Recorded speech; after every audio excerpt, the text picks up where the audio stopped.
संभाजी महाराज जो एक साथ 12 सल्तनतों से लड़कर और विदेशी हमलावरों की छाती पर चढ़कर हिंदुस्तान से मुगल सल्तनत का सफाया कर रहे थे। संभाजी महाराज के हाथों एक बार नहीं, बार बार नहीं, बल्कि लगातार मुगलों की हार की खबरें आ रही थीं। छत्रपति संभाजी महाराज के नाम से पूरी मुगल सल्तनत में तबाही मची हुई थी। इसलिए औरंगजेब गुस्से से अपने सरदारों पर भड़क उठा। अरे क्या करते हो, इतनी फौज देता हूँ तुमको, फिर भी उन मराठों के हाथों मार खाकर खाली हाथ लौटकर वापस आते हो। शर्म नहीं आती? चूड़ियां पहन लो, चूड़ियां। अगर ऐसे ही चलता रहा तो ये मराठे हर हर महादेव की घोषणा देकर दिल्ली पर ना टूट पड़े। तभी एक सरदार औरंगजेब से बोला, हुजूर वो संभाजी शैतान है, शैतान। वह बोलता कम और मारता ज्यादा है। ये मराठे कब आते हैं और कब काट कर निकल जाते हैं, ये सोचने से पहले ही हमारे सैनिक युद्ध हार जाते हैं। तभी औरंगजेब कहता है, शैतान से कम नहीं है इन मराठों की जान, इनके घर, इनके किलों में। अगर हम इनके घर वालों को जीत लेंगे तो मराठे खुद ब खुद हमारे सामने घुटने टेक देंगे। बहुत खूब, ऐसा कौन सा छोटा और आसान किला है जिसे हम जल्द से जल्द जीत सकते हैं? तभी एक मुगल सरदार कहता है, हुजूर रामशेठ, श्री राम वनवास के दौरान विश्रांति के लिए यहाँ गए थे, इसलिए इसका नाम पड़ा रामशेठ। छोटा सा किला है और मराठे सिर्फ 500 से 600 हैं। तोपखाना,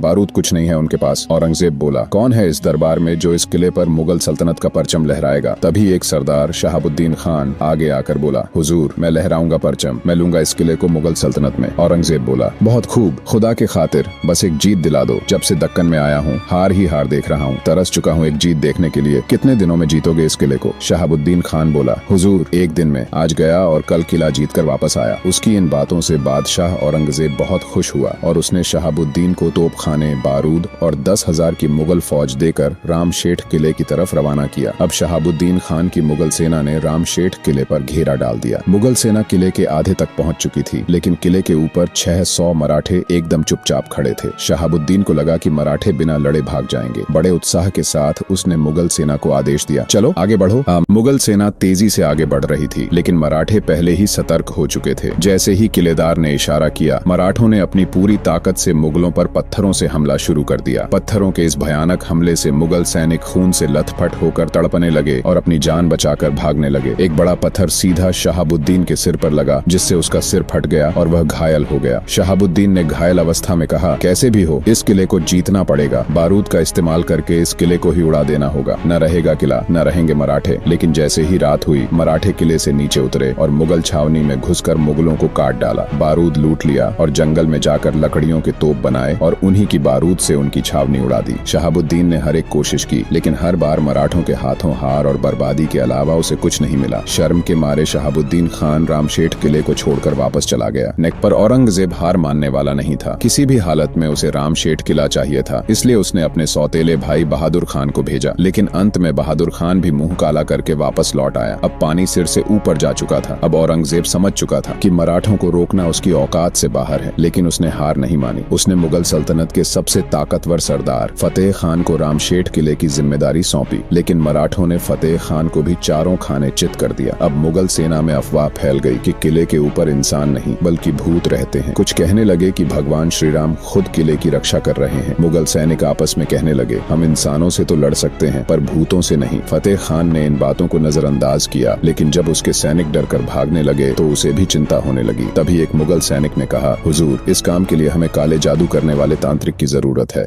औरंगजेब ने तुरंत एक तांत्रिक को बुलाने का आदेश दिया। तांत्रिक आया और बोला, इस किले पर भूतों का साया है, उन्हें वश में करना पड़ेगा, खर्चा थोड़ा ज्यादा होगा। फतेह खान बोला, सब मिलेगा, बस जल्दी करो। तांत्रिक ने सोने का नाग बनवाया और अपनी तंत्र विद्या से मुगलों को भरोसा दिलाया कि अब किला उनका होगा। लेकिन मराठे सतर्क थे। जैसे ही तांत्रिक मंत्र बड़बड़ाते हुए किले की तरफ बढ़ा, मराठों ने एक बड़ा पत्थर उसके सीने पर दे मारा। तांत्रिक ढेर हो गया और मुगल सेना बुरी तरह भाग खड़ी हुई। औरंगजेब की आखिरी कोशिश भी नाकाम रही। छत्रपति शिवाजी महाराज ने कहा था, अगर मेरे मराठे किले को 1 साल तक बचा सके तो मेरे सारे किले जीतने में औरंगजेब को 350 साल लगेंगे। और उनके पुत्र संभाजी महाराज ने रामशेठ किले को 6 साल तक हिंदवी स्वराज में बनाए रखा। 17वीं सदी में मुगल सल्तनत को सिर्फ 2 ही चीजों से डर लगता था, पहला जंगल के शेरों से और दूसरा दक्कन के मराठों से। दूसरी तरफ पूरे हिंदुस्तान पर मुगल सल्तनत का परचम लहराने का सपना देखने वाला औरंगजेब लाखों की तादाद में मुगल सैनिकों को घोड़ों और हाथियों पर बैठाकर भेजता, लेकिन वे 4 लोगों के कंधों पर लौटते। मराठों ने किसी को भी नहीं छोड़ा, सबको घसीटा। इस तरह मराठों के हाथों बार बार पीटने के कारण औरंगजेब पूरी तरह से बर्बाद हो चुका था। इसलिए गुस्से में आकर उसने मुगल सल्तनत का ताज उतार कर फेंक दिया और कसम खा ली कि जब तक वह संभाजी महाराज को पकड़ नहीं लेता तब तक मुगल सल्तनत का ताज अपने सिर पर नहीं पहनेगा। अपनी लाखों की फौज फौज लेकर वह दक्षिण में उतरा, लेकिन महाराष्ट्र के सह्याद्री पर्वतों की सैर करना मुगलों की औकात से बाहर था, क्योंकि सह्याद्री पर्वतों पर सिर्फ 3 ही लोग चढ़ सकते थे, पहला बाघ, दूसरा तूफान और तीसरा मराठा। इसके अलावा सह्याद्री पर्वतों पर चढ़ना किसी के लिए भी संभव नहीं था। सह्याद्री पर्वतों की हर एक खुफिया जानकारी मराठों को पता थी, इसलिए मराठा सैनिक मुगलों को जंगलों के बीच में घेर कर मौत की नींद सुला देते थे। इस तरह मराठों ने मुगलों को काट काट कर मौत का तांडव मचा दिया था। थका हारा औरंगजेब समझ नहीं पा रहा था कि मराठों को कैसे रोके, इसलिए वह गुस्से से गरज पड़ा, या अल्लाह, क्या खिलाते हैं ये मराठे अपने बच्चों को? क्यों पैदा नहीं होता हमारे सल्तनत में कोई ऐसा शख्स? सह्याद्री की पर्वत ऊंचे ऊंचे और चारों तरफ से घने जंगलों से घिरे हुए थे। इसी कारण औरंगजेब की सेना सह्याद्री पर टिक नहीं पाती थी। इसलिए औरंगजेब ने एक चाल चली। उसने संभाजी महाराज के खिलाफ दूसरे हिंदू राजा को खड़ा कर दिया। वह सीधा महेश्वर के राजा चिक्का देव राय के साथ मिल गया। उसे लगा कि उत्तर से मुगल सेना और दक्षिण से महेश्वर की सेना मिलकर मराठों को घेर लेंगी तो वे आसानी से उनका सफाया कर सकते हैं। लेकिन जब यह बात संभाजी महाराज को पता चली तो उन्होंने महेश्वर के राजा चिक्का देव राय को काफी समझाया, लेकिन चिक्का देव राय औरंगजेब का मित्र था, इसलिए उसने संभाजी महाराज द्वारा भेजे गए संधि प्रस्ताव को ठुकरा दिया और 3 मराठा सरदारों के सिर काटकर श्रीरंगपट्टनम के द्वार पर लटका दिए। यह खबर जब छत्रपति संभाजी महाराज को मिली तो प्रतिशोध लेने के लिए उन्होंने तिरुचिरापल्ली के किले पर घेराबंदी कर दी।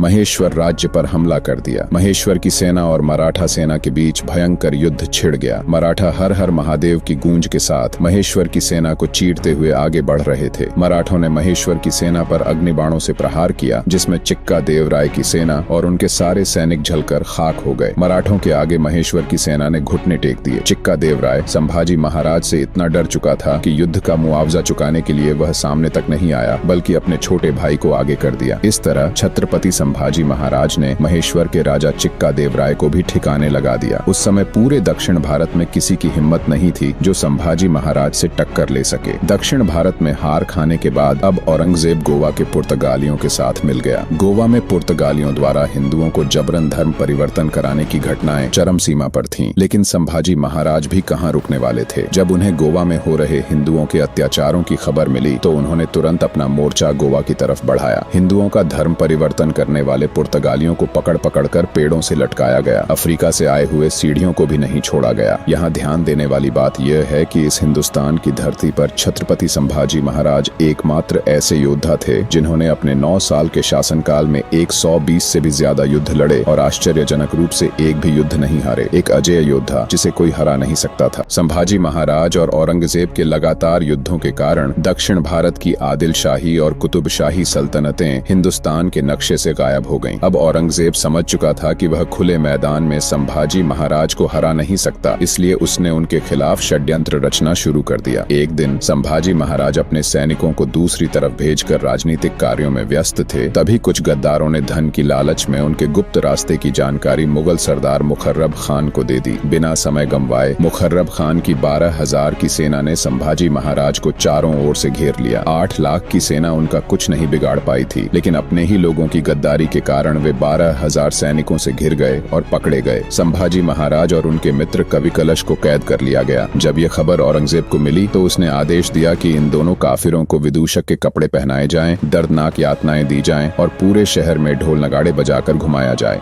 इसके बाद भी जब संभाजी महाराज औरंगजेब के सामने झुके नहीं तो उन्हें यातनाएं दी गईं। उनकी खाल खींची गई, जख्मों पर नमक डाला गया, आंखों में मिर्ची डाली गई, शरीर से मांस के टुकड़े निकालकर कुत्तों को खिलाए गए, उंगलियां काटी गईं, जलती हुई लोहे की सलाई आंखों में घुसाई गई। लेकिन फिर भी संभाजी महाराज ने मुगल सम्राट औरंगजेब के सामने सिर नहीं झुकाया। आखिरकार 11 मार्च 1689 को फाल्गुन अमावस्या के दिन औरंगजेब ने उनका सिर धड़ से अलग कर दिया, लेकिन मराठों ने उनके शरीर के टुकड़ों को इकट्ठा करके अग्नि संस्कार किया। संभाजी महाराज की बलिदान की ज्वाला हर मराठा के शरीर में जल उठी और यही ज्वाला आगे चलकर मुगल सल्तनत के अंत का कारण बनी। पुणे से शुरू हुआ मराठा साम्राज्य का तूफान अफगानिस्तान की सीमा तक जा पहुंचा। इतने बड़े हिंदू साम्राज्य का निर्माण करने का कार्य मौर्य और गुप्त साम्राज्य के 1000 साल बाद सिर्फ मराठों ने ही किया।